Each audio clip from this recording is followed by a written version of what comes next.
Dans l'investissement via les ETF, on retrouve principalement deux grosses familles, deux grosses catégories d'ETF. Des ETF qui vont avoir une répartition par capitalisation, c'est-à-dire que si tu investis par exemple sur un ETF S&P 500 qui va avoir une répartition par capitalisation, on va retrouver bien évidemment les 500 plus grosses boîtes américaines qu'on retrouve dans le S&P 500, donc Apple, Facebook, Amazon, etc., etc.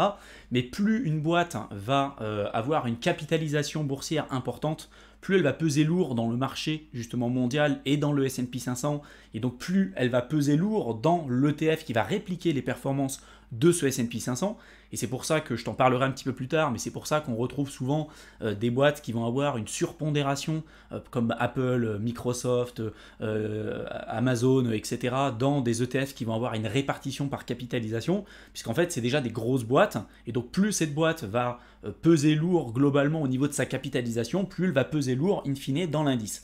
Il y a également aussi une seconde catégorie d'ETF qui va s'opposer un petit peu à cette première catégorie que je t'ai évoquée à l'instant, c'est la répartition, on dit équipondérée. C'est-à-dire au lieu d'avoir une répartition par capitalisation boursière et de se dire plus la boîte est grosse, plus elle va peser lourd dans l'indice, on va avoir une répartition identique, peu importe la taille finalement de l'entreprise.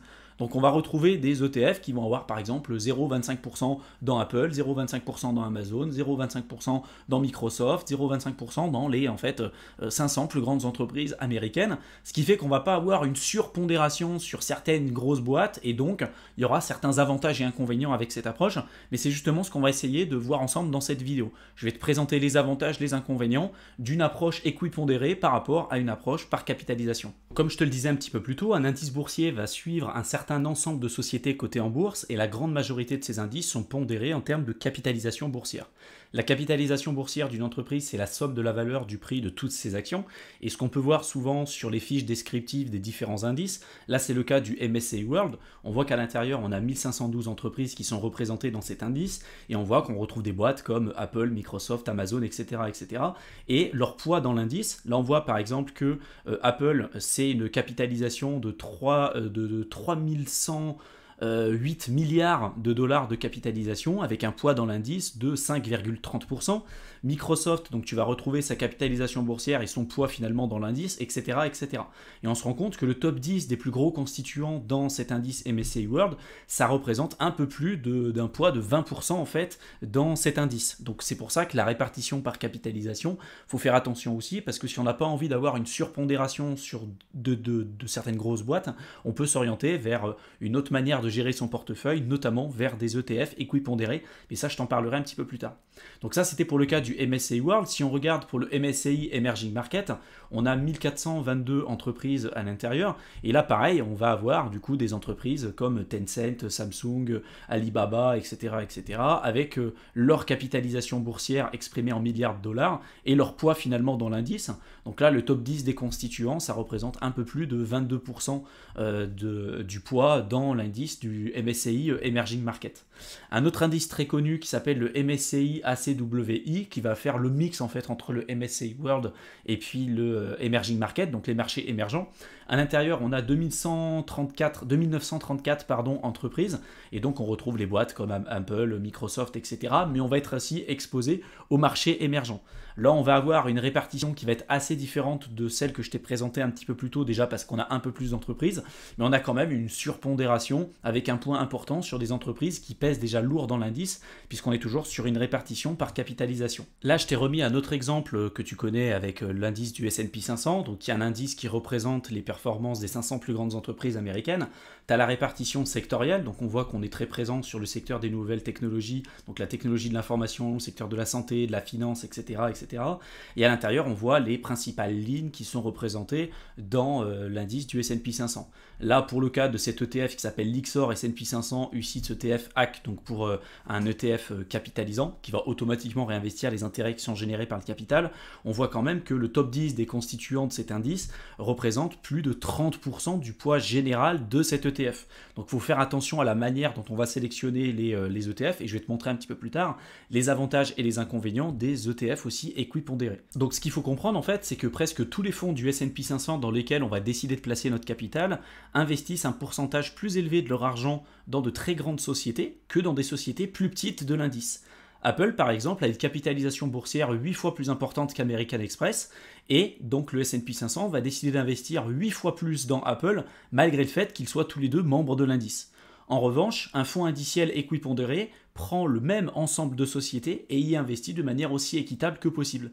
Cela injectera à peu près le même montant d'argent dans toutes les sociétés de l'indice, quelle que soit leur taille relative, puis rééquilibrera régulièrement vers ces pondérations. Les indices pondérés en fonction de la capitalisation boursière sont intrinsèquement basés sur le momentum. Lorsque le cours d'une action commence à augmenter, les indices conservent l'action et commencent automatiquement à augmenter sa pondération dans l'indice.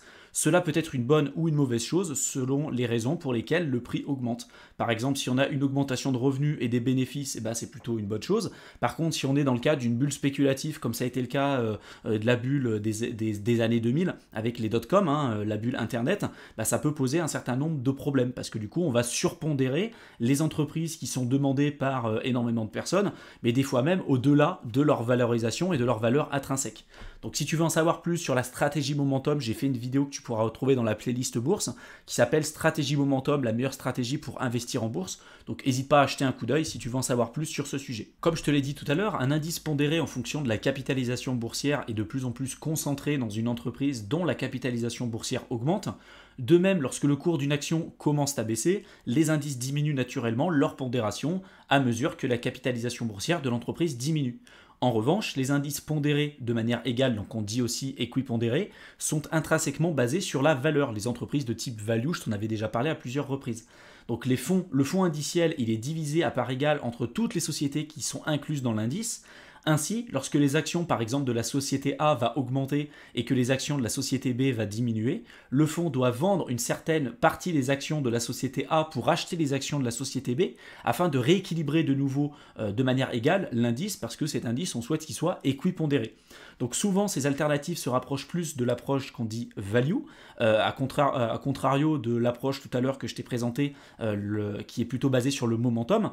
Et avec l'approche value, ça va nécessiter généralement un peu plus de gestion que les ETF de type momentum, et donc souvent on va avoir des frais qui vont être plus élevés sur ce genre d'alternative. Donc il faut faire attention par rapport à ça. Si on compare les performances de deux ETF, donc un ETF S&P 500 avec une répartition par capitalisation et un ETF S&P 500 avec une répartition équipondérée, donc on a en orange l'ETF équipondéré et en bleu la répartition par capitalisation, on voit en fait que l'ETF équipondéré a eu des performances plus importantes que l'ETF avec une répartition par capitalisation. Par contre, attention, on a bien évidemment une volatilité plus importante. On a des performances plus élevées, mais on a un risque plus important parce qu'on va avoir une pondération plus élevée sur des entreprises plus petites du S&P 500, vu qu'on va avoir la même pondération sur toutes les entreprises qui font partie en fait du S&P 500. C'est-à-dire que dans le premier cas de la répartition par capitalisation, on va avoir un peu moins de rendement, un peu moins de performance, parce que souvent on va être surinvesti sur des grosses boîtes. Donc la probabilité que ces grosses boîtes arrivent à faire des gros rendements, ça reste quand même un petit peu plus faible. Par contre, dans les ETF équipondérés, là on va avoir une pondération plus faible sur les grosses entreprises et une pondération plus importante sur les plus petites entreprises qui composent l'indice. Alors quand je dis petites entreprises, on se comprend aussi, parce que là on reste sur des grosses boîtes quand même, ça reste des boîtes du S&P 500, donc ça reste quand même les 500 plus grandes entreprises américaines à l'instant T, donc c'est quand même aussi un point important à avoir en tête. Il faut savoir également que l'entreprise MSCI, la boîte qui émet tout un tas d'indices très connus comme le MSCI World, le MSCI Emerging Market, etc., ont développé aussi des indices équipondérés, des versions équipondérées de leurs principaux indices mondiaux. Et on est capable de remonter les infos jusqu'à juin 1994 si tu es curieux et si tu veux rechercher les infos sur Internet. Donc par exemple, tu as le MSCI États-Unis, MSCI Monde, MSCI ACWI, le MSCI ME, avec à chaque fois une répartition qu'on dit poids de marché, donc c'est la répartition par capitalisation, et à côté le poids égal, donc la version équipondérée. Et on analyse en fait les retours sur investissement sur les 25 années d'études, et les résultats qu'on voit là, c'est des rendements annuels moyens, dividendes réinvestis. Donc c'est important aussi de prendre ces éléments-là en tête. Et ce qu'on remarque, c'est que peu importe en fait les indices qu'on va être amené à analyser, globalement, si on prend un horizon d'investissement quand même suffisamment long terme, là on a pris 25 ans, les ETF équipondérés, c'est des ETF qui ont permis d'avoir des performances plus élevées que des ETF poids de marché, donc avec une répartition par capitalisation. Pour te donner un exemple d'un ETF équipondéré pour le S&P 500, je t'ai mis celui-là à l'écran de chez Xtracker. Tu vois qu'à l'écran, c'est marqué Equal Weight, là juste en haut. Donc tu as S&P 500 Equal Weight, donc c'est vraiment la version équipondérée. On est sur un ETF qui, malgré le fait qu'il soit équipondéré, a des frais quand même plutôt faibles, parce qu'en général, on est plutôt sur du 0,4-0,5% de frais sur ce genre d'ETF. Là, je t'en ai sélectionné un avec 0,20% de frais, et tu vois qu'on n'a pas 3%, enfin on n'a pas 7% sur de l'Apple ou du 5% sur de l'Apple. Là, en fait, tu vois, on a 0,25, 0,24, 0,23% sur la plupart des entreprises qui composent l'indice, d'où l'intérêt et d'où ce que je t'ai expliqué tout à l'heure avec les indices équipondérés.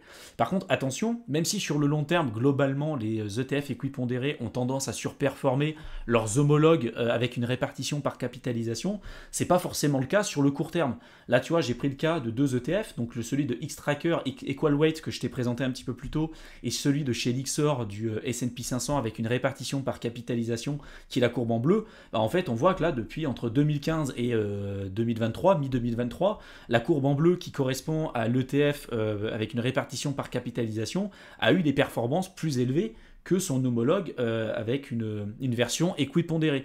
Donc ça ne veut pas forcément dire que si tu investis sur le court terme, que ton ETF équipondéré va être amené forcément tout de suite à surperformer son homologue avec une répartition par capitalisation. Globalement, oui, avec les informations que je t'ai dit, les ETF avec une répartition équipondérée ont tendance à surperformer sur le long terme leurs homologues avec une répartition par capitalisation, mais sur le court terme, on n'est jamais vraiment très sûr, donc il faut quand même rester vigilant par rapport à ça. Avant de te quitter, je voulais te présenter à chaque fois comme je le fais tout le temps, les avantages et les inconvénients d'une approche. Là, en l'occurrence, celle que je te présente dans cette vidéo, c'est l'approche de l'ETF équipondéré. Donc, il y a plusieurs avantages. En général, les performances à long terme semblent être plus élevées pour la plupart des indices que j'aurais pu analyser. C'est également plus diversifié parce qu'on ne va pas avoir une pondération plus importante, en tout cas sur des grosses entreprises. Donc on va avoir une répartition équivalente sur la plupart des entreprises qui vont composer les indices. Et puis on va plutôt avoir une approche value. Et tu sais qu'en général, l'approche value sur le long terme a tendance à surperformer la plupart des autres approches qu'on peut retrouver en bourse. Également, on va retrouver d'autres inconvénients. Il y a également plus de volatilité. Donc s'il y a plus de performance, le prix qu'on va être amené à payer, c'est plus de volatilité. Elles peuvent également être amenées à sous-performer sur le court terme si certains secteurs ne fonctionnent pas très bien à un moment donné. Et c'est le cas de certains secteurs. Quand on a eu l'explosion de la bulle Internet, si tu avais investi dans les bulles technologiques à ce moment-là, bah, ça a quand même mis, pour le S&P 500, ça a mis plus de 12 ans avant de dépasser son précédent plus haut. Pour le Nasdaq, ça a pris quand même aussi un certain temps. Donc voilà, il faut quand même rester vigilant par rapport à ça. Et enfin, un autre inconvénient, c'est que souvent, on va avoir des ETF avec des frais plus élevés et un historique plus faible. Parce que c'est quand même relativement récent comme instrument financier. Donc même si ça reste quand même très prometteur, il faut rester quand même vigilant par rapport à ça. T'amuser à utiliser des sites de trackers historiques pour aller faire des backtesting, pour regarder ce qui s'est passé historiquement parlant et voir éventuellement si tu avais utilisé telle approche ou telle approche, si ça avait bien fonctionné. Mais reste quand même vigilant par rapport à ça. Tu sais que les frais, ça peut éroder énormément ta rentabilité sur le long terme, surtout si tu investis sur des ETF avec des frais importants. Donc il faut bien comprendre que si tu as pour objectif d'investir sur une période de 5 ans ou 10 ans, peut-être que l'approche équipondérée, ce sera peut-être pas forcément celle qu'il te faudra parce que sur le court terme, non seulement c'est pas forcément celle qui va surperformer et puis en plus de ça, tu vas être amené à payer des frais importants. Par contre, si tu as un horizon d'investissement sur 25 ans, 30 ans, voire peut-être même plus, je connais pas forcément ton cas personnel, tu peux éventuellement réfléchir à cette stratégie-là en creusant bien évidemment chacun des différents ETF que tu pourrais ajouter en portefeuille, mais ça reste une alternative qui se développe de plus en plus et qui offre, je trouve, des perspectives intéressantes sur le long terme. J'espère en tout cas que cette vidéo t'aura plu, qu'elle t'aura intéressé et qu'elle t'aura été utile. Si maintenant tu t'intéresses spécifiquement à l'investissement en bourse et plus particulièrement à l'investissement en bourse en utilisant notamment le vecteur des ETF et des trackers, je t'ai préparé un fichier que tu peux télécharger dans la description de la vidéo dans lequel je t'ai répertorié les meilleurs ETF.